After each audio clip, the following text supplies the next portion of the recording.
back to my channel. My name is Dana Waldy, licensed esthetician, and today I'm going to be talking about Acids 101, and I'm talking about the acids in skincare.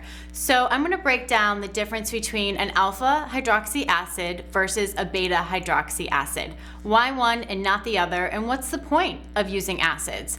So the point of an acid is that it's a form of chemical exfoliation that removes the outermost layer of dead skin cell, which ultimately reveals healthy, glowing skin. The first acid we're going to talk about today is lactic acid. Lactic acid is an alpha hydroxy acid. It comes from milk, and I have a deep love for lactic acid. I'm naturally really dry and sensitive, so lactic acid acts as a humectant. It's going to help to bind water to the skin, so it's more of that hydrating acid, and you can use it in a higher percentage, even up to like a 10-15%. In your daily skincare, you're probably going to find it at the most in about a 5%. Okay, so next one on the list is ascorbic acid, also known as vitamin C. So vitamin C is an antioxidant, and why do we want that? Because they help to fight free radicals. Free radicals ultimately eat up our collagen and elastin. So we want to constantly introduce antioxidants into our skin. It's also great for inflammation and hyperpigmentation. Okay, so the next one on our list is Lahic Acid. Lahic Acid is a water-soluble acid that comes from wheat and barley. I particularly like this acid for people who are sensitive or even have a little bit of acne, because it's going to help with inflammation, especially that inflammation associated with acne. So it's going to help to remove the dead skin cells, help with that inflammation, and bring down redness in the skin. And then we have our glycolic acid. So glycolic acid is another AHA. This one though has a little bit of a smaller molecule size. It's gonna penetrate a little bit deeper than an azelaic acid or a lactic acid.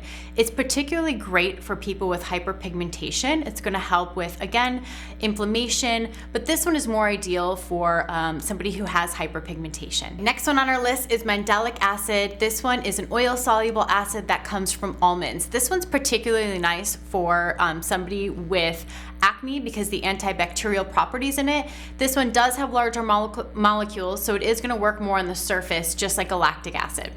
Okay, the next one on our list is a beta hydroxy acid, which is your salicylic acid. It is derived from wintergreen and barch. This one is an oil-soluble acid. So what does that mean? So oil soluble means it's going to penetrate the skin at a deeper level. So this one is not ideal for anyone who's pregnant or nursing.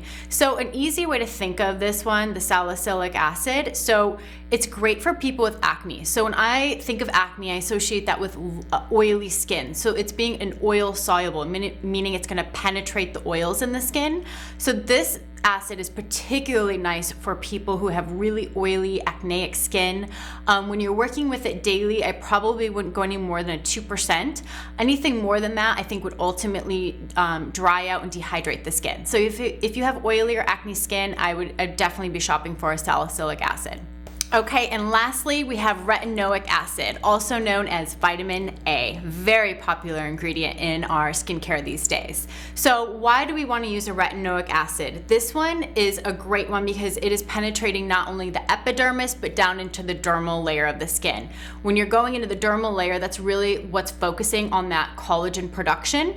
Retinol is incredible, or retinoic acid is incredible for anti-aging. It's good for acne, it's good for pigmentation, it's great for superficial fine lines and wrinkles. It's just that well-rounded acid that if you want to focus on any of those, I really, really recommend starting to implement this into your daily skincare regimen. So one thing I want to call out, a common question I get is, can you use both your AHAs and a retinoic acid? And the answer is yes, you can. I don't recommend using them together. A retinoic acid is something that you probably only want to use a couple times a week at nighttime. So you want to do your AHAs during the day and then your retinoic acid at night. That'll help the retinoic acid to penetrate even deeper when you're using those AHAs during the day. So that's just a nice little roundup of the most common acids that you're going to find in skincare. I hope that helped for your specific skin type, especially when shopping at home. Let me know if you have any questions, if there's any other acids that you want to hear about or how to use them. I would love to hear from you. If you like this video, please make sure to like and subscribe, and I will see you next time.